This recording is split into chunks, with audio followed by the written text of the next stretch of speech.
Hi friends, இன்றைக்கி வீடியோவில் காஞ்சிபுரம் ஏகாம்பரேஸ்வர் கோயிலோட கும்பாபிஷேக வீடியோ தான் பார்க்க போகிறோம். இதுதாங்க ராஜகோபுரம். டிசம்பர் 8ஆம் தேதி திங்கக்கிழமை நல்லபடியாக கும்பாபிஷேகம் நடந்து முடிஞ்சது. இது முன்னாடி நாள் நைட்டே நாங்கள் எடுத்தது. இது கோபுரத்தோட பின்பகுதி. இந்த டிசைன் ரொம்ப நல்லா இருந்துச்சுன்றதுக்காக எடுத்தோம். உள்ளே வந்த உடனே உங்களுக்கு டெக்கரேஷன்லேருந்து கோயில் ஃபுல்லாகவே அலங்காரம் ரொம்ப நல்லா இருந்ததுங்க. கூட்டமும் அதே மாதிரி ரொம்ப அதிகமாக தான் இருந்துச்சு. காஞ்சிபுரம் பஞ்சபூத ஸ்தலங்களில் ஒன்று. காஞ்சிபுரம் நிலம் அல்லது பூமியை குறிக்கும்.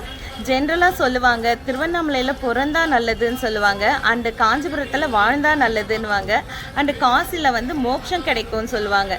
இந்த இதில் நான் ரொம்ப லக்கி ஃப்ரெண்ட்ஸ். ஏன்னா நான் பிறந்தது திருவண்ணாமலை, என்னை கல்யாணம் பண்ணி கொடுத்தது காஞ்சிபுரம். அண்ட் ஃப்யூச்சரில் என்ன இருக்கும் காசியில் எனக்கு என்னன்றது அது தெரியல. அண்ட் இது வரைக்குமே எனக்கு ரொம்ப ரொம்ப சந்தோஷம்தான். ஏன்னா இந்த மாதிரி இவ்வளோ லக்கி கூட யார் இருப்பாங்கன்னு தெரியல. அண்ட் உங்களுக்கும் இந்த மாதிரி இருக்குது. உங்களை யாராச்சும் இந்த மாதிரி திருவண்ணாமலையில் பிறந்து காஞ்சிபுரமில் வாழ்ந்துருக்கீங்கன்னா சொல்லுங்கள், நானும் தெரிஞ்சுக்கிறேன். அண்ட் நம்ம நேயர்களும் தெரிஞ்சுக்கிட்டோம். இதுவே எனக்கு ரொம்ப பெரிய பாக்கியமாக தான் நான் நினைக்கிறேன். இந்த கோயில் 3500 வருடங்கள் பழமையானது.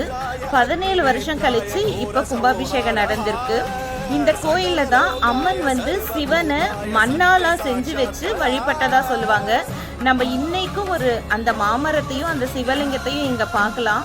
அந்த மாமரத்தோட ஸ்பெஷல் என்னன்னா, அது 4 பிரான்ச்சஸ் இருக்கும். 4 கிளைகளும் 4 வேதங்களை குறிக்கிறதா சொல்லுவாங்க. அந்த 4 கிளைகள்ல இருந்துமே வர மாம்பழம் ஒரே டேஸ்டாக இருக்காது. ஒவ்வொரு கிளையிலையும் ஒவ்வொரு வித்தியாசமான டேஸ்ட் இருக்கும்னு சொல்லுவாங்க. புளிப்பு, கசப்பு, துவர்ப்பு, கார்ப்பு, இந்த மாதிரி 4 சுவைகளை கொண்டதாக தான் இருக்கும். இந்த கோயிலோட இன்னொரு சிறப்பு என்னன்னா, சிவன் கோயிலாக இருந்தாலுமே இங்கே பெருமாளும் இருக்கிறாரு, தனியாக இருக்கிறாரு. அந்த சிவனும் பெருமாளும் சேர்ந்து இருக்கிற கோயில்னா இதோட ஸ்பெஷல்னு சொல்லலாம். அந்த பெருமாள் இங்கே நிலாத்துண்ட பெருமாளை நம்மளுக்கு காட்சி கொடுக்குறாரு. அந்த பெருமாள் கிட்ட சடாரியும் வச்சு தீர்த்தமும் கொடுக்குற ஒரே சிவன் கோயில் இதுதான் சொல்லி கூட நம்ம சொல்லலாம். இதுதான் யாகம் நடந்த பிளேஸு.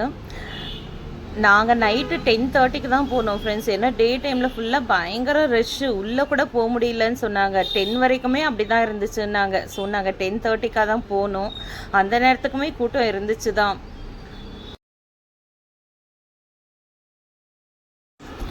அம்மன் இந்த கோயிலில் தான் சிவனை வழிபட்டு கல்யாணம் பண்ணிக்கிட்டாங்கன்றதால இங்கே கல்யாணம் நடக்காதவங்க கூட வழிபட்டால் கல்யாணம் நடக்குது சீக்கிரமான்னு சொல்கிறாங்க.